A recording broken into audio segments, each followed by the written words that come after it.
Bitcoin, baby. That's right. We sat down with Bitcoin Well back in the early days of the pandemic. So I think this is episode 48.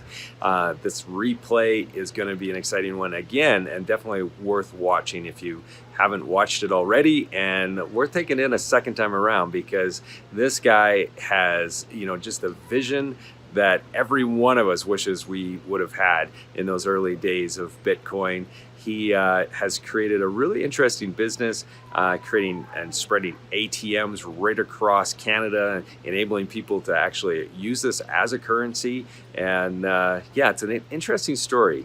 There was lots of doubters as he was coming up and creating this business that he's got. And so I'm really happy to be able to share this replay and all the knowledge nuggets that were delivered in it. So check it out. I think you're going to really like it.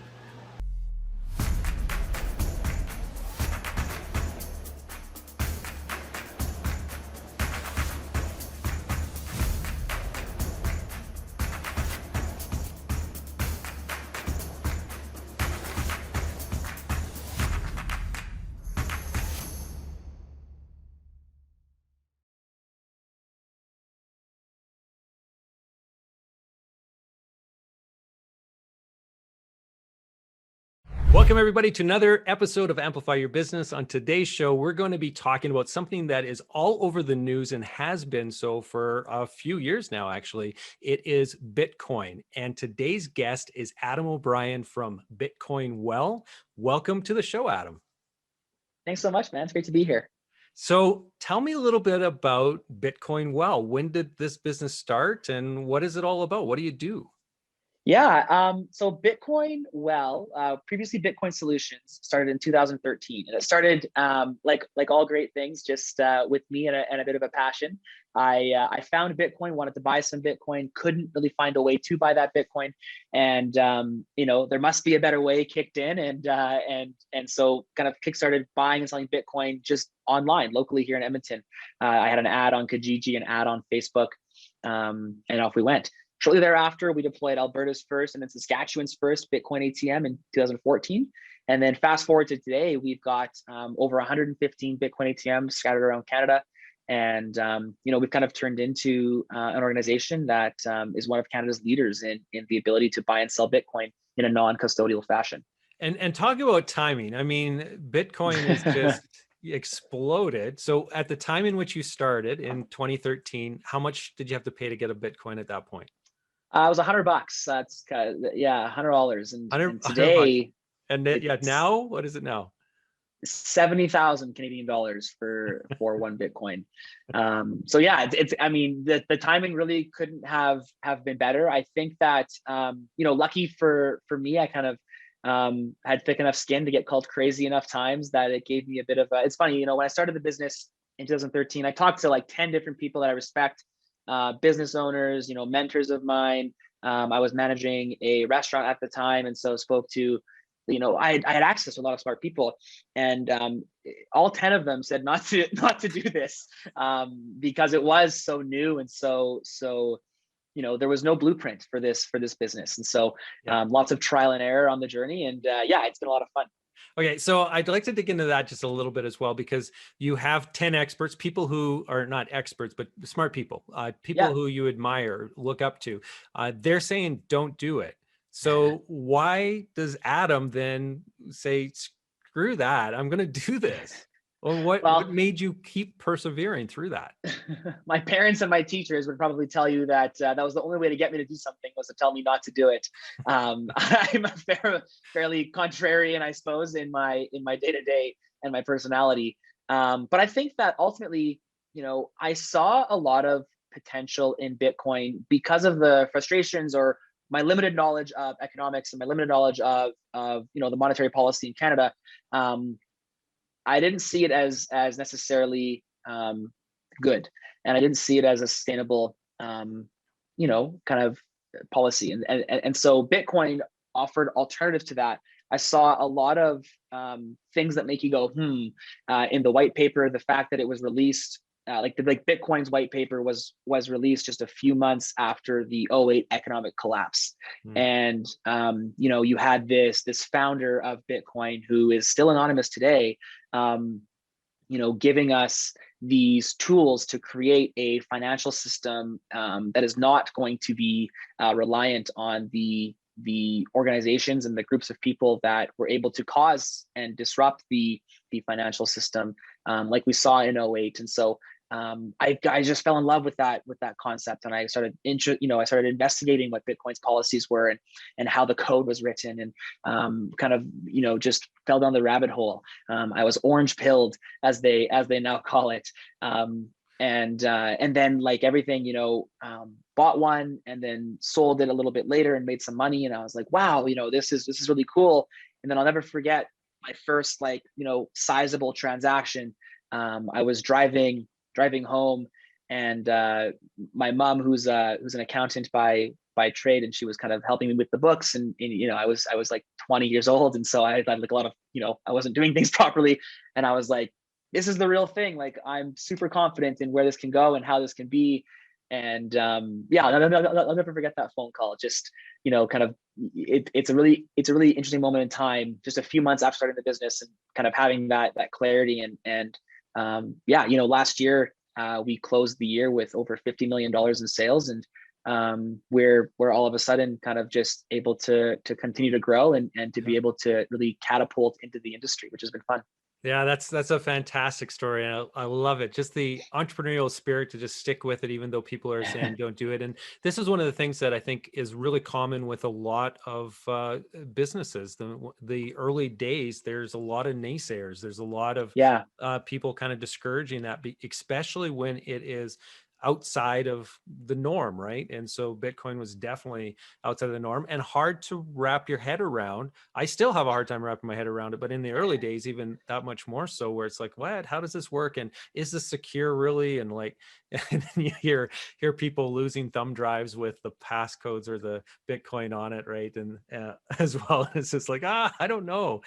So there's some of those things that are just kind of scary and makes people just a little nervous about new technology, new innovations, new business. Yeah, absolutely. It's one of those things that the technology behind it is there for a reason. And I think it's really interesting to see what people get kind of hung up on, because when you compare what the hangups are compared to other things that we're super used to in life, all of a sudden they don't become as important. For example, the fact that the founder of Bitcoin, the guy group of people or woman that created Bitcoin is anonymous, and people are like, well, that's not good. It's like, well, who invented the internet? And like 9 out of 100 people have no idea, but like, here we are using the internet every single day, and we trust the internet, and we believe that the internet is good, and it's a way for our future. And so, there's been a lot of things that people have challenged me on over time. And when you just step back and just kind of broaden your horizons and think, well, how does this compare to real life? How does this compare to other things in my life? All of a sudden, it's not so scary. So yeah, it's been an interesting kind of shift of perception for me. And then, of course, as you dive into the business and as you kind of learn more about the industry and more about how corporate or traditional business maybe reacts to the industry, it kind of just has a bit of a snowball effect into the brain. So now, when you said that you this last year have surpassed the 50 million, right? Is that what you said? That's right. Sales? Yeah. So what is a sale then? Is that a transaction where somebody has purchased Bitcoin through one of the ATMs? Is that how that works? That's right. So we are an inventory model. We're a non-custodial model. And that's been very important. From day one, we've been non-custodial. What that means is at no point in time do we hold custody of the customer funds. This is different from like an online exchange.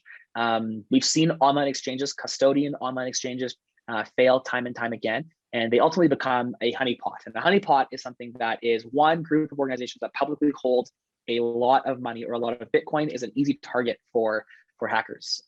So for example, we've all heard of Mt. Gox. In 2013, they started as a Japanese trading card exchange, and then transitioned to be a Japanese Bitcoin exchange. And they were the world's first Bitcoin exchange. And ultimately, whether the organization itself was hacked or was done from inside remains to be unseen. But if you had funds in Mt. Gox, you do not have those funds today. Yeah. And that's because they were a custodian. And so what we've done is we have a platform both online and at our ATMs where we have inventory. We hold Bitcoin ourselves. And then when the user goes to purchase, they put $100 in the machine. We mark up that Bitcoin and then send them the respective amount of Bitcoin. And that allows users to get their funds immediately. 8 seconds or less is our time frame at the machine, which is the safest and fastest way to buy Bitcoin. And so that's been, kind of our differentiator from day one. We've been very, very, very anti-custodial, non-custodial since inception. Okay, so just walk me through that, because I've never used one of your machines, and so am I putting a thumb drive into the machine and along with my bank card, or like how does this transaction occur?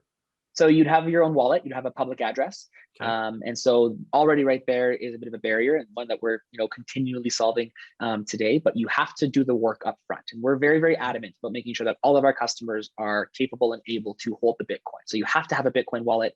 That Bitcoin wallet has a public address inside. Think of it like an email address, but it's a alphanumeric string of numbers and letters, and with attached to a QR code. You scan that QR code at the machine, insert cash, and then the machine talks to the server holding the Bitcoin.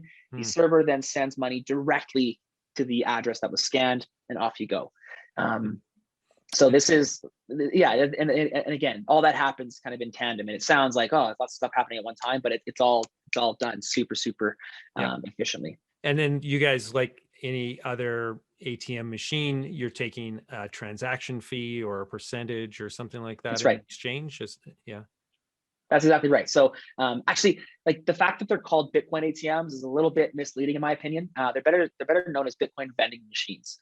We have kiosks that we place in strategic locations. We accept cash and we vend our product. Our product just happens to be digital, so restocking it becomes very, very easy. And also making sure that it's safe becomes very, very easy. If this were a gold vending machine, you'd have to have bricks of gold sitting in the machine. You have the dial come down, clunk clunk, down the machine it goes. That process is just digitized with Bitcoin. Yeah. Okay. Really neat. And so you have these scattered across Western Canada, or right across Canada, or whereabouts are they now? Right across Canada. In 2019, we made our first acquisition to enter the Eastern Canadian market. So there was a location or a network of 10 machines. At the time, it was doing $10,000 per month per machine. So like a good, healthy network. And this was kind of our first foray, our first test into like, how good are our processes? How good is our operations, our marketing, our advertising, our brand? So we acquired that network and then kind of, spent a lot of time in documentation, how to implement that those machines into our network, our processes.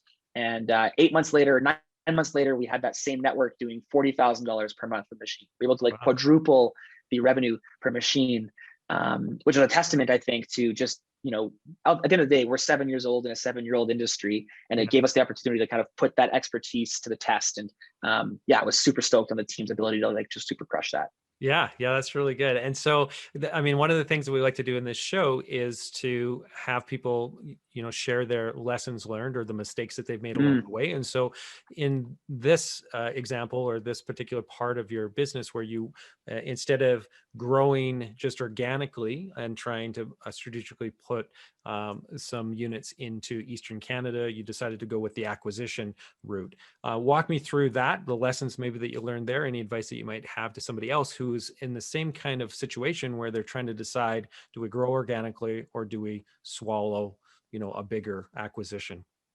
Yeah, no, great question. The acquisition was super interesting. And obviously we learned a ton. I think that, to be clear, I don't really look at mistakes necessarily as I wouldn't want to do them again. We actually, a guy on our team, we set one of his goals to fail this year, because I want our team just like swinging the bat so big and looking for home runs. And we have the luxury now as an organization to be able to swallow up some of that failure. But I want our team, innovating and taking that risk on that. So I wouldn't necessarily say that I would change anything, but certainly, when going through an acquisition, I felt very, very underprepared for my requirement in like the legal process. I kind of, being my first one and being a young early business owner at the time, I felt very intimidated by the lawyers asking me certain questions and kind of looking for certain things.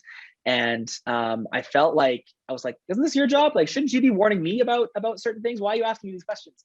And so I felt like throughout the process, and eventually I kind of got more comfortable with asking why that was being asked, and what the intent behind that was, and pushing back on the lawyers. I kind of had this impression of like little old me, the business owner, against these like big suits, and kind of what my role was there, and my perception kind of shifted as I kind of went through the process, I guess. And then the implementation on that, lucky for me, so the actual structure of the purchase was such that we had some securities on the back end, so I wasn't too concerned about outlaying a bunch of cash and not getting what I was necessarily promised. But the implementation of the machines, like I made sure that I was over there, and I made sure that I was doing what needed to be done for the business, and understanding the full amount of how they did things differently to us, because it was the same exact business. We kind of, they didn't have a process book per se, and not that we had like this like, beautiful holy grail Bible of processes, but we did things a certain way. And so it was just asking so many questions and figuring out exactly what was happening on a day-to-day in the business to be able to then integrate that and change that into what we were doing. I would say were the two biggest keys to that acquisition, for sure. And then I guess thirdly, like just having fun with it. Like it was a blast negotiating. It was stressful, as you know what, for sure, but negotiating with the vendor, and going through the whole process of the MOU to the the purchase agreement, and then closing, and it was a ton of fun. So I'm just curious, on that acquisition, was it just the machines that you were acquiring, or were you also acquiring some staff as well in the transaction? No, we did no staff. It was an asset purchase. So we just took the machines over, and then we operated. So this was our foray into operating things. Like everything in Western Canada is like an hour flight away. There's nothing you can't get to within an hour. Yeah. And so if something catastrophic happened in Vancouver and Calgary, we were like, we could be there right away.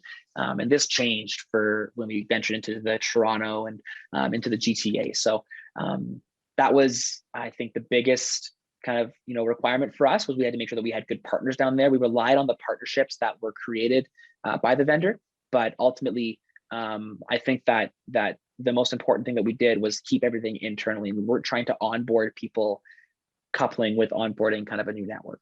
Yeah. Now, so what would you say were the major reason for the success of taking it from 10,000 to 40,000, that quadrupling, besides the manual, the processes that you had in place? Or is that was the thing that did it, as you guys were just able to really implement on some proven processes you had already worked out out west? Yeah, I think that was a big part of it. I think that our brand played a big part of it. I don't think that our brand necessarily, back then I didn't give it the credit that I now know that it deserved. Yeah. We were, I think we deployed like the third Bitcoin ATM in Canada. We were the first in Alberta, the first in Saskatchewan. Again, little old me, the business owner, didn't really think that our branding kind of had stretched as far as it had. And so that was certainly underrated in my mind, and this acquisition proved to show that. But I think too, it all comes down to the operational knowledge. We knew what we were doing. We were very confident in what we were doing. And that's what made the acquisition so accretive, I think. Okay. So now, with the way that the price of Bitcoin has just accelerated so much over the last couple of years, is that something that then drives more demand within those machines, or how related, I guess, is the price of Bitcoin, besides, I guess, the overall exposure that Bitcoin gets in the news, which would probably increase the interest that people have. But I'm just curious how correlated the two are. No, I think you hit it on the head there. I think that anytime something increases in value the way Bitcoin has, and then continually increases in value the way Bitcoin has, Bitcoin's been the best performing asset on planet Earth like 8 out of the last 10 years, something like that. So it's definitely got a lot of market attention and steam. This year in particular, we've seen the likes of like Elon Musk and Michael Saylor and these giant CEOs making the decision to evacuate cash in favor of Bitcoin, and that certainly has people raising their eyebrows. I think that the machines, we serve a certain clientele at the machine. They're utilitarian. They need Bitcoin, for money remittance, or there's lots of websites that offer discounts if you're paying in Bitcoin. Lots of just different kind of utility uses for Bitcoin. And we have a percentage of our population, of our customer set, that is the speculative investor. And so I think that because we have a well-rounded customer, the media hype and the media attention is good. I think that as a company, though, I recognized early on that being a one-trick pony wasn't necessarily the way that we wanted to do things. And so we made the decision to, early on to invest in technology and to make sure that we were more than just an ATM company. We have a bills payments platform online that allows us to, allows a customer to pay their bills in Bitcoin. You have the ability to sell your Bitcoin for an Interac e-transfer on the website, et cetera, et cetera. And I think that that's kind of been a benefit. It slowed down our expansion of ATMs, but it allowed to kind of capture more customers. Now that we have that kind of base layer of core customer capture, we're going to be able to scale and thrive. Yeah, because it does on the surface, it seems a little almost archaic in a way that I'd have to walk down to an ATM machine to purchase my Bitcoin when, I can do online banking or banking mobile from my phone with traditional institutions. Is there a reason why I can't buy Bitcoin that way? Like just transfer from my bank to you and not have to walk down to the ATM? Yeah, legacy finance does a really awful job at fraud. There's just no way around that. When you make an online transaction, you have 90 days to put up a stink with your bank, which means if your bank account, if someone guesses your mother's maiden name, which is like posted on Facebook, and gets into your bank, they have the ability to use your bank account free will, and then you have 90 days to recall that transaction due to fraud. And so when you have a product that you can vend with a very, very low margin, that reaches finality in 10 minutes or less, that's a big problem, because on hour one, let alone day 52, if that transaction gets recalled, our small margin doesn't necessarily, we don't have coffee margins at 800%. We can't just stomach the loss of, one of every 100 transactions. And so we had to make sure that the money we were taking in was in fact the money that it said it was. That makes sense. And I didn't realize that makes complete sense. So yeah. Going forward, finality is like something that very few people, I think, know and understand. If you go to the bar and use your credit card, and especially before there was chips, back when it was just signing, it's horrific. The chargebacks associated with restaurants, coffee shops, and just it's staggering. We start looking into what a chargeback is and how the operator of the business suffers as a result of that. And the chargeback being people then disputing those charges. Exactly. In that 90 days that you're talking about. Yeah, exactly. Yeah. And so is that something that in the future, not too far off, it will be possible to make these transactions online, where you guys will have the technology in place where the risk of fraud is extremely low, or is it just, this is kind of the way it's looking like it's going to be for the next while? Well, that's a great question. And half of it is logistics and half of it is philosophical. So I've been living in philosophical land for the last 6 months as I can kind of innovate. So I'll push that aside for a minute while we answer the logistics. So we will, and we do have the technology needed to have a rigorous anti-fraud, a rigorous compliance program. And the regulations that come into play in June 2021, they give us a massive advantage, because now everyone will be required to gather this information. Before, if there was a ton of work to open an account and no work to open an account, general society is going to do no work, the path of least resistance. The thought of buying Bitcoin and having to enter your ID, your address, and your phone number, that thought was not necessarily welcomed, I don't think. for the majority of people looking to purchase Bitcoin. And now that it's a requirement, it levels the playing field, and everyone will be required to give that information in order to purchase Bitcoin. So what I'm hearing is you guys were requiring that before it was regulation. Now everybody else is going to be kind of at the same level then.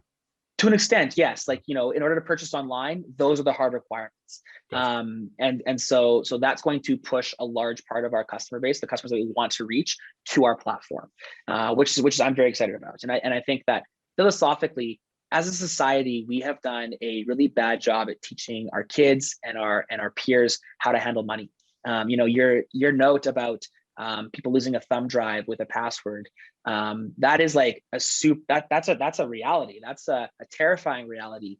But like at the same time, we all drive cars that are worth like 50, 60 grand, and the key is like $3,000 to replace, and no one's worried about missing their keys, right? We all have a phone that costs $1,000, and like no one, like I don't see anyone knocking cell phones because they cost too much for sure, but like no one's like super terrified about carrying around a cell phone. What if I lose it?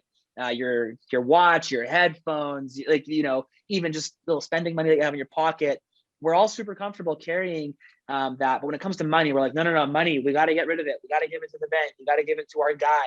I got to release my custody of my money in order to keep it safe. And that's just wrong. The safest place for your money is in your possession. Safest place for your money is learning how it works, learning how you interact with it.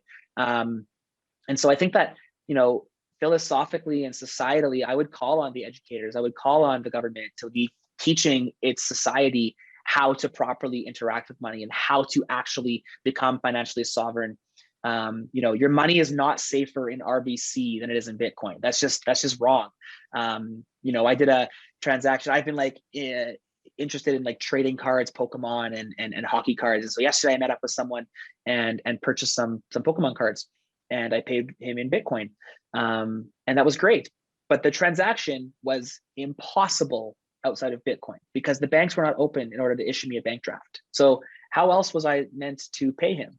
And when you think about that, wait a minute, 1 out of 7 days a week, my entire money is inaccessible. That should petrify you. Like that should just mortally, that should paralyze you in fear, in my opinion. And so Bitcoin kind of has this alternative perception of, you have full and total control, but that comes at a cost. And the cost is you have to be more responsible. You have to be more aware of what the world is, of what your surroundings are. And so I think that in the same way, we are all kind of starting to figure out what our information is like online. You go to a trade show and giving them your email and your phone number and your address and your name and your dog's name and all that stuff isn't the safest thing to be doing to like the 9 insurance brokers that are there looking to give you a free bottle of wine in exchange for all that information. I think we have to have that same look at our money and our money practices and kind of how that looks. Yeah.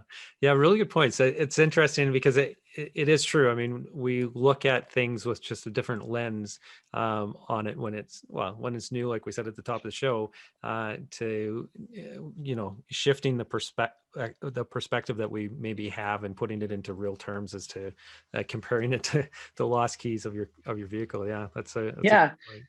It's interesting. It's definitely like, I mean, even you think at like your wedding ring or like, we carry around thousands of dollars on us on a daily basis, and no one blinks an eye.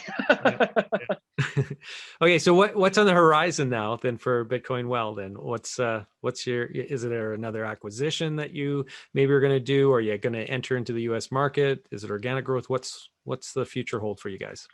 So the last 18 months, we've been working and focused on going public. We are poised to become the world's first publicly traded Bitcoin ATM company, which is, as you can hear, I've said that 1 million times in the last 18 months. So that's been very exciting. We just closed the required concurrent funding round last week. So things are moving along, and we are hoping to list very, very soon, pending whatever kind of extra hoops or hurdles we have to jump through in order to appease the the exchange and making sure that things are done properly and done in a way that is safe for everyone. Yep. So that's been a big part of my attention and my focus. Outside of that, we do have a couple acquisitions in the works, some local here in Canada. We are exploring what a global acquisition would look like and how we can continue to expand our horizons. And then I think too, our our input into technology is super important for me. And so making sure that we have the best software, the safest software, the fastest software, and the ability to double down on that and to give the customers the best experience. I believe that we can have the same convenience as we have in an online bank, because you hit it right, you hit the nail on the head. It is so convenient. Online banking is so good. We can send limited, but like a good amount for day-to-day amount of money back and forth, you and I, through like an Interac e-transfer. I can look at my balance at a glance. I can pay my bills. I can, I can request money. I can send money. Online banking is fantastic. The downside of that is that you have no control over your money whatsoever. And so I believe in a world that we have that same convenience, but we also have the control that Bitcoin offers. So right now, building up platforms that allow you to do that. Right now on our website, you have the ability to pay your bills. That's great, right? You go on there, you enter your Visa number or your Hydro account number, you send the Bitcoin bill, or the Bitcoin gets sold, the bill gets paid, all of it happens automatically. Very, very good. The next step to that is noticing, hey, I've noticed you've paid a Hydro bill of $382 every single month for the last 6 months.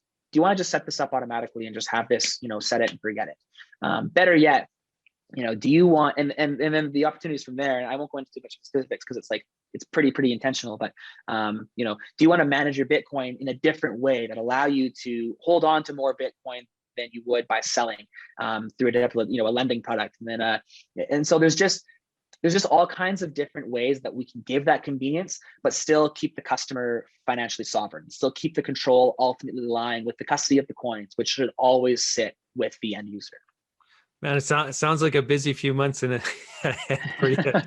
All of the innovation on top of trying to go public and that. So, I mean, those are huge things that you're focused on. So, kudos to you for taking that on, and the best of luck with going public. Right now, I can't imagine there being a better time. It seems like everybody who's going public right now is getting just huge valuations and huge bumps anyway in the initial IPOs, right? So, and I would think there'd be a lot of interest in Bitcoin just because of the interest in Bitcoin in general. So you guys should be positioned well for that. So everybody who's listening to this, pay attention, get in when this hits, because I would imagine there's going to be some money to be made right at offset. So now, is there going to be a requirement in this public offering that anybody buying stock is going to have to buy it in Bitcoin, or? I wish, man. I wish that'd be great, because we boost sales and have a successful public offering. So no, I think that it'll be done through traditional, what I've been calling legacy finance methods for right now. But I think that part of that innovation and part of it is partnering up with the platforms that allow you to buy and sell securities and having ways to fund your securities accounts with Bitcoin. At the end of the day, we are just movers of money. We take Canadian dollars and we send Bitcoin, and with the proper compliance, with the proper anti-fraud software installed, we can manipulate that however we need to. And so right now, like I said, I've been living in philosophy land. I can just dream up the craziest thing, and chances are, if it involves money, we can make it happen. So I'm super bullish on the future of Bitcoin, of course, and of the organization to be able to do such. I'm pretty excited. Okay, so now I want you to take a moment and think back to that 2013 Adam, who is starting a business after 10 advisors have told him, no, this is a ridiculous idea, Adam, don't do it. So what would you tell Adam now, your future self talking to your past self, or your present self talking to your past self? What would be some of the advice that you would give Adam? I think that this is a great question. It's one that I've been reflecting on a lot. I'm super lucky to be in the position that I'm in as an entrepreneur. And so I've had young entrepreneurs reach out to me and ask for feedback. And I love doing that. I think that's just fantastic. And one thing that I think in reflection, it was just having the passion to do it and not being afraid to just fall flat on my face was so important. I think about the steps that I made early on, and lots of them were the right steps. Lots of them were the right steps a little bit later than they should have been. And on the flip side, we've seen a lot of success in doing things too early, or based on what corporate America or business advisors might tell you. When I had 3 people, we had a staff of 3. I leased 4,200 square feet. And everyone was like, that's too much. Like, that's way too much money to spend. This is ridiculous. Yeah. Today, 3 months ago, we had to blow the wall out in between this 4,200 square feet and the 2,000 square feet beside us. And now that 6,200 square feet is full. And we're 2.5 years into our lease. So I've never been afraid of I was afraid, I think. And then as my confidence and as things kind of grew, I became less afraid of what people told me and took everything with a grain of salt. And I think that that's kind of the most important thing to do, is to have the confidence in yourself to take what everyone else says with a grain of salt. And you're going to look stupid sometimes. But I was called a lot of names for the first 5 years of my career, and I'm getting called the opposite of those names now. You get called from being called crazy to a visionary, or you get called from being called, reckless to strategic. And it's funny how the same word can be totally different, or how the same concept can mean totally different things. Yeah. But I would just encourage anyone listening, starting, who has an idea, just go for it, just do it. And really, as long as you think it's justified by, your thought process and the way that you think it can be done, chances are it's a good idea. Awesome.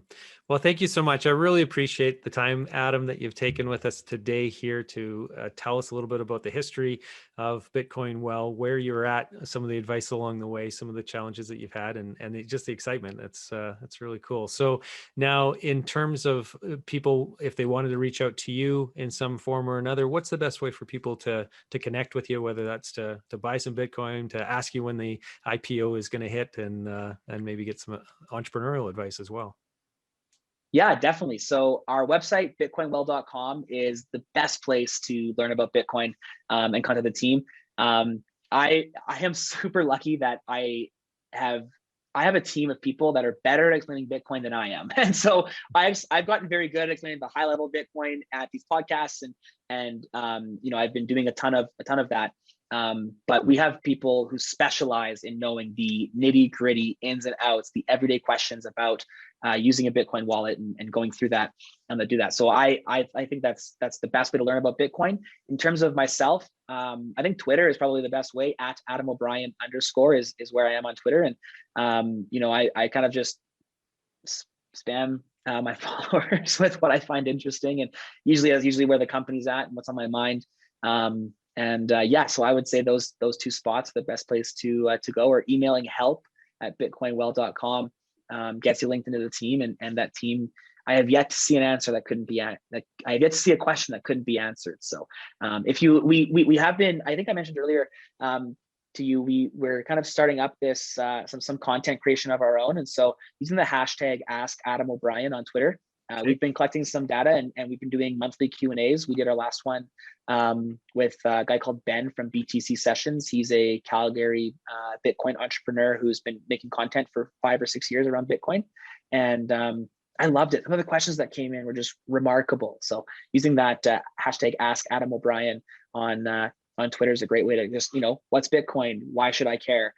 Those types of questions, or down into the, what's the regulatory status about Bitcoin? And we kind of tackle it all on the show. So it's a lot of fun. Yeah, sounds great. And so is it okay to spill the beans on what you got going on that you're building out there in your Yeah. We've got this, we've been building out this podcast studio. I'll see if I can get the camera around. So we've got kind of the early makings of what our set will look like. And I think that what I've noticed is we get like 95% of our questions or of our demands come kind of from multiple people. And so we figured that kind of getting ahead of the curve and having a way to give me a voice while giving the general population kind of something that they find interesting is big on our roadmap and for our brand and you around marketing for sure. Yeah. So that's been a big focus of ours this year, is figuring out ways to strategic and interesting ways to give consumers value, and that comes in the form of answering questions and free content that everyone should have access to. We're developing an entire Bitcoin Academy at Bitcoin Well for free. It's all going to be free. Just ways to get people integrated into the industry and learning how the industry works, to get them comfortable with the industry, and giving them so much value that leaving them virtually no choice than to shop with us after they're comfortable with our product. Yeah, give away the best content, and you're going to really cultivate a great community around you, right? A great following. Absolutely. No matter what, that's going to help the business. And I mean, that's one of the reasons why we're doing what we do here with Amplify Your Business. Is it's just about giving back and providing people with that advice. And you do good things in the industry and the markets that you're in, and you're going to get rewarded for it in some form or another. It just circles back. So yeah. So last question. Okay, this is probably the hardest one, and then we're going to go from here. So what is the future price? Any predictions here on Bitcoin? So say 6 months from now, what's it going to be worth? Great question. So I will give you a little bit of a backstory because I like to talk, and this seems like the place to do it. In 2017, I was asked this question like February, and I was mortally wrong. I said I figured Bitcoin would be $10,000 by the end of the year. And people called it was Bitcoin at the time was just under 1,000 or right around that $1,000 mark. And people said, like, you are absolutely insane. That is just the most ridiculous thing I've ever heard. And I was off by about $12,000. Bitcoin closed the year at 22,000 Canadian dollars, something like that. And you weren't and crazy then, enough. You weren't. Well, that's exactly it. And then I was told, and then someone texted me in like 2019 and was like, hey, you're my conservative crystal ball for the price of Bitcoin. What do you think the price is going to be? And I was like, man, I told you it would 10x in 12 months, and that's conservative. Like, what? how are we doing that? Where's your head at? And then I had another. We've been having these price talks come up all the time, and so another colleague of mine texted me. I kind of did the whole price thing. We kind of dove into like a price exercise where I showed him what and then why I thought that. And I was like, I was pretty good. And he called me an oracle, which I'd never been called before. So that was pretty cool. So not to say that I'm going to be right. And this is not financial advice. My financial advice is that it's very risky not to own any Bitcoin. Buying Bitcoin, expecting it to rise in value immediately is stupid. Don't do that. Buy Bitcoin for the long term. However, I am very, very confident that we will see a mid-range six-figure Bitcoin before the closing of 2021. Unfortunately, that looks like I'm copping out because Bitcoin's worth $70,000 and like the rise to 100 grand is like whatever. I've been saying that since 2000 and early 2020. I've been saying six-figure Bitcoin by the end of 2021. So it's not a cop out. This is what I believed the whole time. And the reason I think that is because of the mining cycle. And we're gonna do a video on the mining cycle. It's way too much for the closing question. I won't do that to your listeners. But I think the price of Bitcoin, while volatile, is actually pretty easy to predict. If you look at the graphs in 4-year chunks, we have pretty similar data, and it's kind of interesting to see. So I think that we'll probably see some $300,000 to $400,000 Bitcoin by the end of this year. 300,000 to 400,000. So that's right. Not just breaking 100. We're going, okay. When you yeah. I think that ultimately, so then what will happen is the price will skyrocket, and then we'll see the 19th death of Bitcoin, and that will ultimately crash down to around the $100,000 mark, in my opinion. So, okay. We can clip this and set some kind of robot to tweet this out in a year and see how wrong or how conservative or how ludicrous this was. But I think that we'll see a rise to 300 or 400 grand, and then we will see the death of Bitcoin down to $100,000, which is just hilarious because just mentioning a crash to 100 grand seems stupid. But at one point, when Bitcoin crashed to $3,000, it's just funny how that works. Yeah, no, that's a great prediction. So I am curious. We will hold you to it, whether it's in a tweet or a follow-up session. That'll be. Hey man, I think what I just did is I forced you to bring me on in 12 months. So. Right. Yeah. Okay, so thank you again, Adam. I really appreciate it. Love the fact that we got to speak to the oracle of Bitcoin. That's Oh no. forever known as now. So again, everybody, this is Adam O'Brien from Bitcoin Well. Thank you so much for coming in and sharing your thoughts, your journey with us. And for those of you who enjoyed this episode, if you're interested in checking out other episodes, you can head over to amplimedia.com/amplify, and you will see all of our archives there. And if you or you know somebody who might be a great candidate to be on the show, reach out, because we'd love to sit down and have a chat with more entrepreneurs who have exciting stories to share, just like Adam's. Now, I'm going to sign off and go see if I can find that missing thumb drive with all my Bitcoin. Okay. Good luck. Thanks a lot. Stay safe, everybody. Thanks so much, man. Take care.